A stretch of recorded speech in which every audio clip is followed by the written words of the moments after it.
Saudara ahli, terima kasih atas kehadirannya untuk Dr. Yoni Polda Syukriani. Ya, terima kasih Dok atas kehadiran untuk memberikan keterangan sebagai ahli di persidangan PK di Pengadilan Negeri Cirebon hari Senin tanggal 23 September 2024. Kami ingin mengetahui kira-kira tugas batasan kerja, tugas seorang ahli forensik itu apa saja Dok? Bisa dijelaskan? Ya, menurut definisi kedokteran forensik itu adalah ilmu kedokteran yang digunakan untuk kepentingan penegakan hukum dan keadilan. Jadi dokter spesialis forensik itu adalah seorang dokter yang mendedikasikan keilmuannya untuk penegakan hukum dan keadilan. Oke, pertanyaannya yang berikut. Apakah visum et repertum harus selalu dari ahli forensik atau dokter umum dapat mengeluarkan? Dapat mengeluarkan. Dokter umum dapat mengeluarkan sesuai dengan pasal 133 KUHP. Oke, jadi dokter umum juga dapat mengeluarkan ya, tidak harus dokter ahli forensik? Tidak. Tidak ada batasan terkait dengan penilaian dokter umum, terkait batasan sampai di mana untuk menilai atau memberikan keterangan di visum et repertum misalnya di dalam profesi kedokteran? Tentu ada batasan. Ya, ada. bisa dijelaskan batasannya, dokter umum mana, dokter forensik harus lewat dokter forensik yang mana? Ya. Jadi untuk dokter umum itu bisa membuat visum et repertum atau ringkasan medis yang serupa pada kasus-kasus yang sesuai dengan kompetensinya, kompetensi dokter umum. Sedangkan untuk kompetensi spesialis yang lain maka harus spesialis tersebut yang melakukan pembuatan visum et repertum. Sedangkan untuk kedokteran forensik secara umum dibagi dua kasus, yaitu forensik patologi menyangkut jenazah dan juga forensik klinik menyangkut orang hidup yang tidak bisa dilakukan oleh dokter-dokter yang lain. Oke, pertanyaan berikutnya. Kalau biasanya dalam peristiwa kematian yang diakibatkan oleh karena kecelakaan, itu biasanya harus dokter forensik atau dokter umum? Idealnya dokter forensik, tetapi karena di Indonesia ini dokter forensik sangat sedikit, maka dengan terpaksa banyak rumah sakit yang melakukan pemeriksaan dan juga melaporkan visum itu dilakukan oleh dokter yang ada di situ. Apa perbedaannya hasil kerja dokter umum dengan dokter forensik ketika memeriksa katakanlah tubuh jenazah atau seseorang yang akibat dari peristiwa kecelakaan? Tentu akan ada perbedaan kemampuan atau kompetensi evidential reasoning. Jadi artinya menilai apakah suatu fakta klinik atau fakta kedokteran itu punya makna di mata hukum. Nah, itu perbedaan antara dokter umum dengan dokter forensik atau dokter lain dengan dokter forensik. Saya kira itu. Oke, saya ingin bertanya lagi. Ahli, apakah ada katakan datang nih pasien ya, baik dalam keadaan meninggal atau masih hidup ya, itu kan pasti ditanya dalam kenapa dia terluka dibawa ke IGD ya, di IGD ya. Apakah dokter selalu berpatokan kepada informasi awal, misalnya ketika ada pasien datang lalu di pasien di awal dikatakan kenapa nih, ini pasien adalah dari kecelakaan, korban dari kecelakaan. Lalu apakah ada standar dokter memeriksa, misalkan ketika memeriksa tubuh korban atau pasien tersebut ternyata menemukan hal-hal yang bukan peristiwa diduga kecelakaan seperti informasi awal. Ya, apakah dokter itu wajib menyampaikan itu ke polisi atau dia hanya meneruskan terus dia hanya mencatatkan apa yang ditemukan? Kalau korbannya itu bukan anak-anak, umumnya itu dicatatkan saja sebagai temuan kedokteran di dalam rekam medis. Karena di dalam sistem hukum kita yang orang awam yang diwajibkan untuk melaporkan suatu dugaan adanya tindak pidana itu hanya jika korbannya adalah anak-anak sesuai dengan Undang-Undang Perlindungan Anak. Oke, berarti kalau ada seorang dikatakan itu ada korban kecelakaan dibawa ke IGD, pada tubuhnya dilihat bukan adalah korban kecelakaan, dokter itu tetap akan memeriksa seolah-olah memperlakukan bahwa itu seperti korban kecelakaan, begitu? Ya, Jadi inilah mungkin yang menjadi perbedaan antara dokter forensik dan non forensik.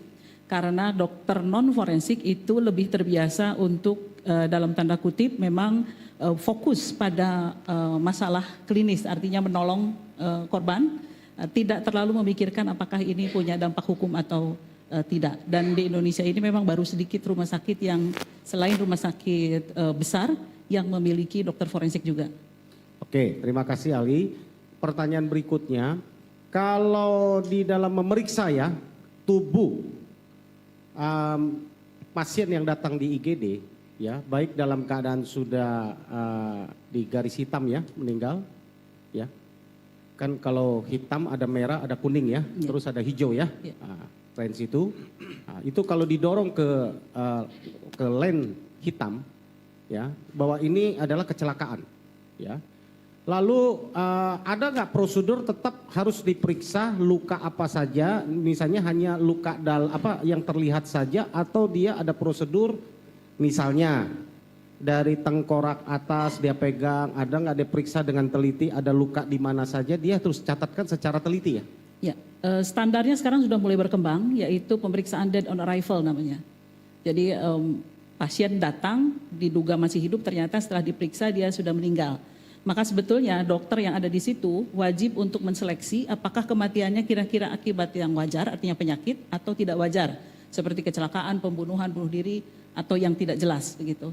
Nah, harusnya di situ dilakukan pemeriksaan dead on arrival, di mana dia memeriksa seluruh tubuh, artinya apakah ada luka-luka yang luka-luka apa saja dan lain sebagainya. Hanya ini memang prosedur standar yang baru berkembang dan saya kira ya banyak yang melakukan, tapi banyak juga yang mungkin belum melakukan dengan baik. Saya ingin bertanya lagi Alhi, kalau pemeriksaan berarti standar sama ya, baik dokter umum ataupun dokter yang ada di rumah sakit, periksa luar itu punya standar yang sama ya? Ya. Artinya kelihatannya tipis sekali kemungkinan kalau ada luka yang terlewat, tidak terlihat gitu? Mungkin bisa saja ada yang terlewat jika dokter ini semula berusaha untuk menyelamatkan nyawa, artinya luka-luka yang lain dia tidak akan perhatikan. Oke, kalau misalnya pada tubuh korban, kalau ada nih kejadian ya, dari korban kecelakaan ditemukan di awal ada luka leher, ada luka patah tangan, patah kaki, lalu itu yang bagi yang udah meninggal ya. Nah, lalu ada satu lagi yang dalam keadaan sekarat diberikan pertolongan, ya. Lalu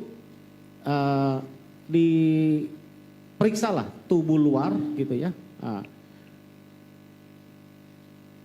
Tiba-tiba, ya beberapa hari kemudian, ya tepatnya 14 atau 13 hari kemudian, diadakan ekshumasi ya.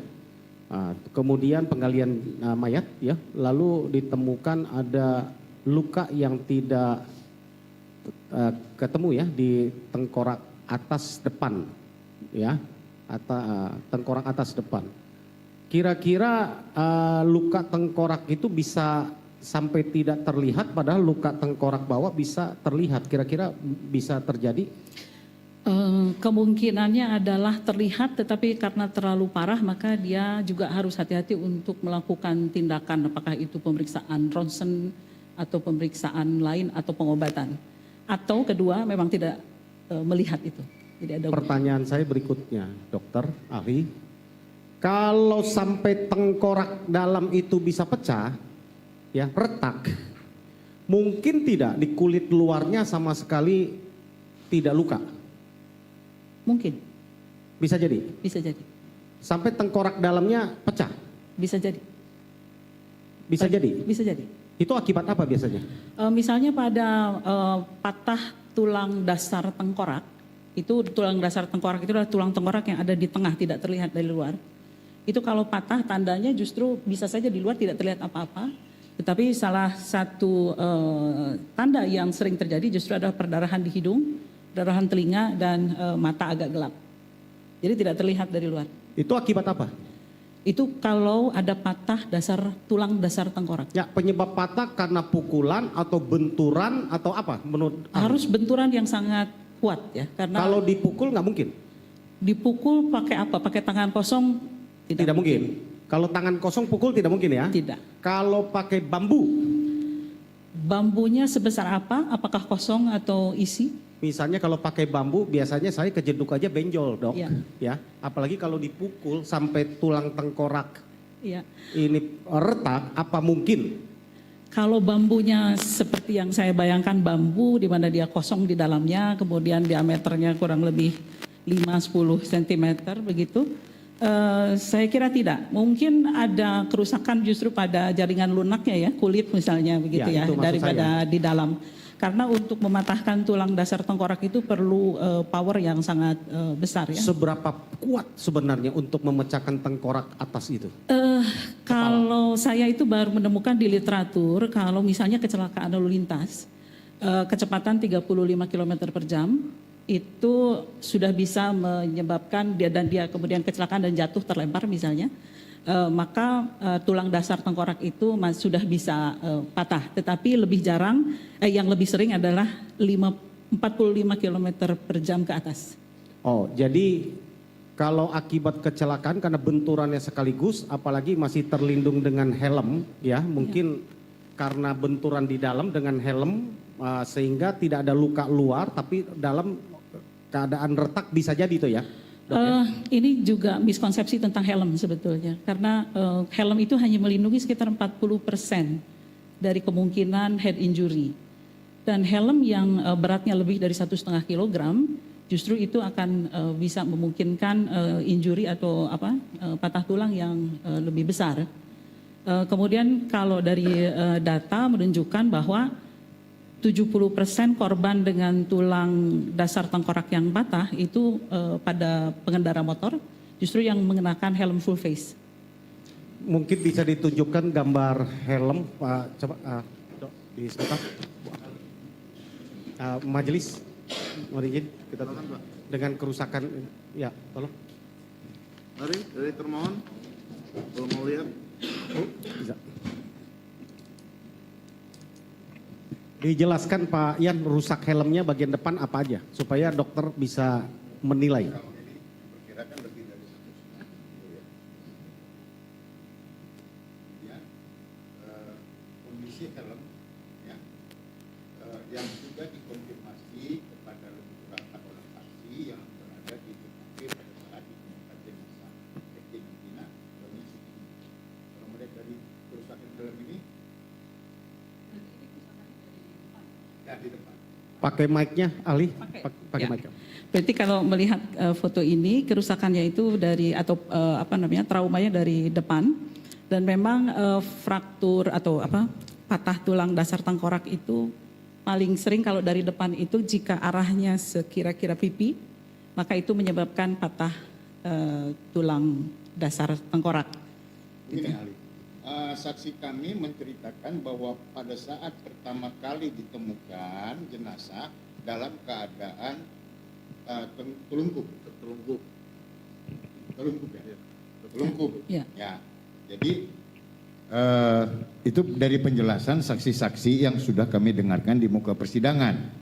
Jadi menurut mereka bahwa si korban laki-laki ini jatuh itu tertelungkup itu bagian wajahnya yang terjatuh. Iya. Dan ada seorang saksi mata yang melihat bahwa korban ini membentur tiang PJU.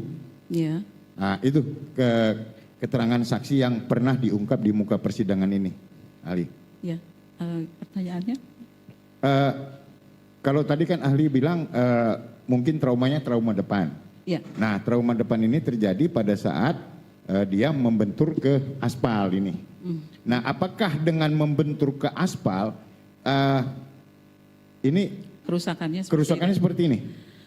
Tergantung dia. Misalnya kalau dia terlempar dengan jarak yang kecepatan cukup tinggi, misalnya dari motornya kemudian terhalang sesuatu, kemudian tubuhnya terlempar, maka ketika benturan terhadap aspal ini cukup keras, maka memungkinkan seperti ini. Kemungkinan ya? Mungkin. Oke, Ya. terima kasih, Ali. Bambunya mana bambu? Foto barang bukti. Ya, bambu runcing. Mana bambu runcing? Biar kita samakan persepsi ibu dengan barang bukti kan nggak sama. Nah ini. Ya. Persepsi ibu kan kosong tadi. Ternyata ada isinya. Nah ini barang bukti. Nah ini bambu ini Nggak jelas. panjangnya sekitar 70 cm berdasarkan berita acara pencintaan. Ya, ya. Ya, Diameter? diameternya enggak? Diameternya 10 cm ya? 5 cm ya? Saya memperkirakan tidak cukup kuat untuk menyebabkan patah tulang tengkorak, apalagi yang saya maksud tadi dasar tulang tengkorak. Jadi seandainya dia dipukulkan, lebih mungkin menyebabkan memar atau bahkan robek di kulit kepala. Kalaupun ada fraktur atau ada patah tulang, biasanya kalau daya atau powernya itu tidak terlalu besar, maka patahnya di permukaannya, di permukaan tempat dia Oke. dipukulkan. Satu saksi mata yang sudah diperiksa di muka persidangan bahwa bagian kepalanya itu membentur tiang PJU.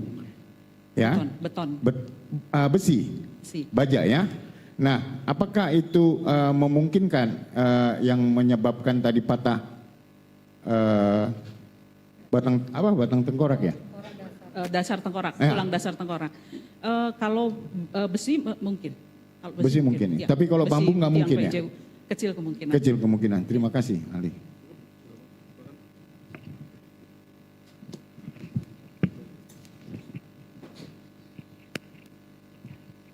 Ali, saya lanjutkan lagi, mohon izin yang mulia. Jadi untuk sampai retak berarti memerlukan tekanan power yang sangat keras ya. Lewat benda luar kalau sengaja dipukul, selain kepala tengkorak itu bisa pecah, pasti akan terjadi luka luar kalau sengaja di. Logikanya pun saya berpikir begitu, karena kejeduk aja pasti benjol, kan gitu. Ya nggak usah ahli, kalau saya pun sekarang jedukin pun pasti benjol sebelum luka tengkorak dalam gitu ya. Pertanyaan saya sebelum pertanyaan yang lain, apakah dengan luka retak tengkorak, dasar tengkorak ya, atas dan bawah, orang masih bisa hidup? Tidak mati sekaligus gitu, tidak meninggal ya sekaligus, masih bisa? Tulang dasar tengkorak itu ada di tengah Pak, nggak kelihatan. Jadi ini tulang atap tengkorak, ini tulang tengkorak bagian belakang, dasar tengkorak itu di tengah, di dalam, nggak akan kelihatan. Nah, patahnya tulang dasar tengkorak memang membutuhkan power yang sangat besar dan memungkinkan jika patahnya itu tidak terlalu luas dan tidak mengakibatkan kerusakan otak yang signifikan, itu masih bisa ada beberapa waktu itu hidup. Masih bisa ya? Masih bisa. Berapa lama biasanya bisa bertahan hidup? Saya tidak bisa menentukan karena sangat tergantung pada kerusakan otak yang disebabkannya. Hitungan hari atau jam? Oh, bisa Biasanya? jam, bisa hari. Bisa Kalau jam, bisa misalnya hari. dia cepat-cepat dirawat di rumah sakit, kemudian ini dan tidak terlalu kerusakan jaringan lunak otaknya tidak terlalu parah, bisa beberapa hari itu. Saya yang sangat penting agak teknis saya tanya kepada ahli. Kalau orang terjadi benturan yang keras terhadap kepala, ya, lalu ada luka di patah tulang leher katakan, ya, ada karena ada luka tengkorak di bawah kepala belakang kan, Iya. ya, ada kemungkinan patah leher. Biasanya ciri-ciri orang patah leher bagaimana? Ciri-ciri patah leher. Dia masih hidup ya, Masih hidup. masih hidup. Kalau masih hidup tentu ada tandanya di situ, apakah memar, kemudian ada gangguan saraf biasanya. Karena di situ tempat keluarnya saraf dari otak ke bawah ke alat-alat gerak dan lain sebagainya. Jadi misalnya ada kelumpuhan, ada penurunan kekuatan dan lain sebagainya. Jadi arahnya ke situ tanda-tandanya. Kalau terjadi pendarahan dalam, biasanya bagaimana ininya, cara pertolongan pertamanya? Apakah lehernya diitukan, apa tetap pakai bantal ataukah disangga di ke belakang? Biasanya trauma leher untuk mencegah trauma yang lebih besar dan gangguan terhadap saraf, memang selalu harus difiksasi ini lehernya. Bukan, terjadi pendarahan, mengganggu saluran pernapasan. Ngorok, Perdarahan. orang bilang ngorok. Oh, perdarahannya di mana maksudnya? Di dalam. Di dalam saluran nafas? Iya. Kalau di- Biasanya apa? Kalau terjadi ngorok itu seseorang misalnya ada luka di leher nih. Ya. Terdengar seperti orang tidur ngorok. Oke. Ya. Ah, Ya. itu biasanya apa penyebabnya? Ya, jadi ngorok itu ada dua macam. Ya. Ngorok itu bisa ada sumbatan di saluran nafasnya, artinya ada misalnya ada darah, ada cairan yang masuk ke dalam dari hidung, mulut sampai ke saluran nafas ke paru-paru. Ya. Itu juga ngorok bisa. Ya, betul. Kalau ngorok tidak sadar, itu biasanya karena gangguan otak pada bagian terutama pada bagian otak kecil, otak belakang ya yang mengatur pernafasan. Kalau di situ ada gangguan yang berat, ada ketidaksadaran, maka lidah itu akan terdorong jatuh ke belakang dan mengganggu jalan nafas sehingga ngorok. Oke. Gitu. Ini dalam hal ini yang saya umpamakan tadi dalam peristiwa, ini ada satu korban yang masih hidup ketika dibawa ke rumah sakit, lalu ada temannya menyaksikan dia sedang lagi disanggah lehernya, lalu terdengar seperti orang tidur ngorok, bukan karena nyenyak ya, bukan tidur orang nyenyak, Ya, tapi ngorok gitu ya. Itu biasanya yang tadi dua hal tadi ya. Ya, kalau akibat benturan itu biasanya karena lidahnya ke belakang atau karena darah, pendarahan dalam. Kalau menurut saya ceritanya seperti itu, maka kemungkinan adalah kalau memang ada trauma di sebelah sini, bisa jadi itu penurunan kesadaran dan lidahnya jatuh ke belakang sehingga menghalangi saluran nafas. Sehingga ngorok. Ya. Itu pengobatan penanganan pertamanya memang Difiksasi dulu lehernya, jangan sampai bergerak, karena itu yang bisa fatal, mengakibatkan kematian atau kelumpuhan. tapi dalam kesaksian yang kita dengar dalam peristiwa itu, si korban itu dibaringkan dan kepalanya, lehernya agak ya seperti begini, dokter. Iya. Itu karena pendarahan atau karena lidah ke dalam? Kalau menyebut pendarahan tentu harus terbukti bahwa ada darah di dalamnya kan. Ya, kalau misalnya tidak ada darah di dalam saluran nafas, tidak terbukti, tidak ada cairan darah yang keluar misalnya, maka bukan darah yang menyebabkan dia ngorok, tetapi penurunan kesadaran. Oke, dari saya satu lagi yang terakhir ya, sebelum nanti ada teman-teman yang mau tanya menyangkut ke sidang tertutup ya. Kalau dibutuhkan untuk konfirmasi ada hal yang lain yang asusila. Saya ingin bertanya kepada ahli ya. Di dalam memeriksa bagian tubuh luar dari korban kecelakaan ya.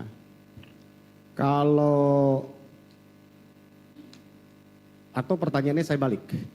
Kalau tidak diketahui dulu ketika datang itu tidak tahu dulu apa penyebabnya, kan seringkali orang mendorong ke rumah sakit itu tidak memberitahukan apa penyebabnya. Tahu-tahu luka, kadang-kadang luka hasil berantem atau hasil ditusuk orang bilangnya jatuh dari pohon, jatuh dari mana gitu kan. Banyak orang nggak mau ribet kan dalam praktek sehari-hari yang saya temui gitu ya di rumah sakit seringkali orang begitu ya. Kalau ditemukan ada hal yang aneh, wajib nggak dokter untuk memberitahukan? Tadi kan dicatatkan, tadi saya udah paham ya, di dalam laporan visumnya dicatatkan di situ. Ini kalau tidak diminta visum atau dia itu wajib nggak untuk memberitahukan itu ke polisi misalnya? Sebetulnya kalau bertanya pendapat saya maka itu wajib. Tetapi yang saya pahami beberapa rumah sakit, terutama rumah sakit yang masih kecil misalnya, belum punya standar untuk bisa melapor langsung ke kepolisian. Ya, itu sering menjadi masalah di banyak rumah sakit kecil. Gitu ya. Tapi kalau kalau pendapat kami, ketika kita menduga ada kematian tidak wajar, maka sebetulnya wajib lapor polisi. Satu lagi, bisa nggak membedakan antara luka tusuk benda karena pisau samurai dengan benda tajam misalnya karena misalnya paku atau karena besi gitu ya? Ya. Bisa dibedakan? Iya, kalau benda tajamnya ini ukurannya cukup panjang, maka tentu kedalaman lukanya akan lebih dalam. Nah, kemudian yang persoalan kedua adalah misalnya antara pisau yang pendek dengan pisau yang panjang atau sangkur misalnya atau pedang misalnya, maka jarang orang itu melukai hanya sampai goresan atau ini saja dangkal saja. Tentu dengan bilah yang panjang, power yang digunakan akan lebih lebih besar sehingga kedalaman lukanya akan lebih dalam. Kalau pedang panjang ditusuk minimum kedalaman kalau menurut pengalaman dokter ya, Iya. ahli, Iya. itu bisa berapa senti dalamnya? Saya belum pernah menangani pedang panjang ya, akan tetapi saya pernah menemukan misalnya pisau 10 cm, maka itu bisa sampai menembus jantung. Dari dada bisa menembus jantung. Kalau hanya 7-10 cm itu bisa. Kalau orang lagi kalau hanya lebar goresan 15 cm, kedalaman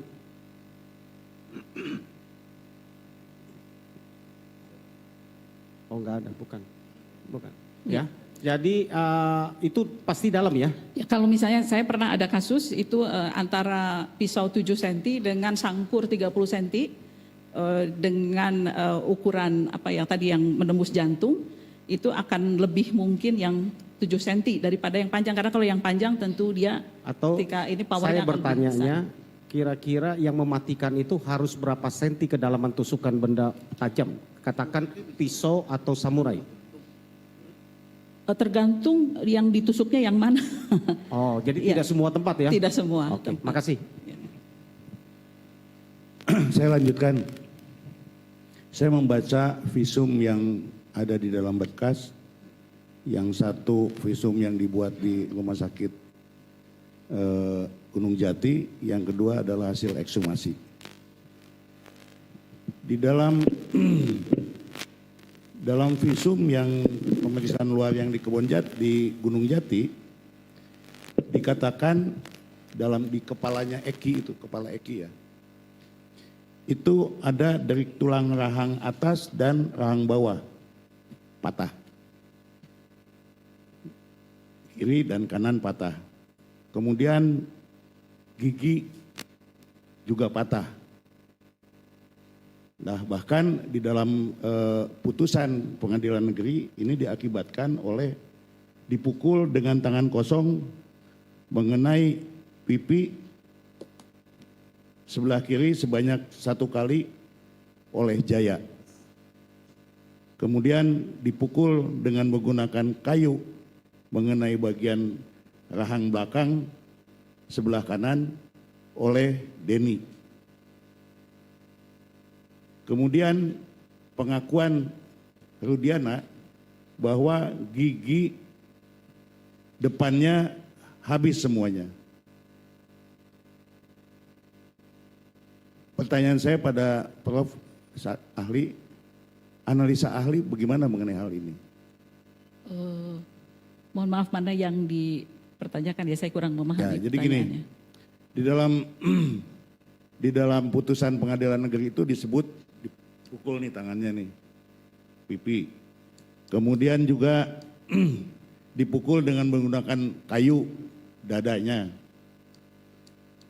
Rahang belakang sebelah kanan oleh Denny. Jadi rahang kanan sebelah belakang inilah kira-kira ya oleh Denny. Ini hasil pemeriksaan luar dan saya hubungkan dengan hasil ekshumasi, gitu. Nah, dari kedua keterangan visum ini, tentu ahli bisa menganalisa tentang hal ini. Nah, mungkinkah ini dilakukan oleh satu orang? Sampai patah rahang belakang, kemudian giginya juga habis. Menurut keterangan Rudiana. Iya, kalau tangan kosong itu kecil kemungkinan untuk menyebabkan patah tulang rahang. Tapi yang lebih mungkin itu dislokasi atau engselnya lepas. Itu kalau tangan kosong ya. Saya tidak melihat kemungkinan besar untuk patahnya tulang rahang dengan tangan kosong. Kalau dipukul dengan kayu? Kalau dipukul dengan kayu, kalau dipukulnya sangat Sampai keras. rahangnya lepas kan? Kalau dipukul dengan kayu dan cukup keras, tergantung kayunya sebesar apa, masih mungkin. Ya itu kayunya. Yang tadi itu. Yang tadi itu. Ya masih mungkin lah, masih mungkin. Mungkin ya. Mungkin.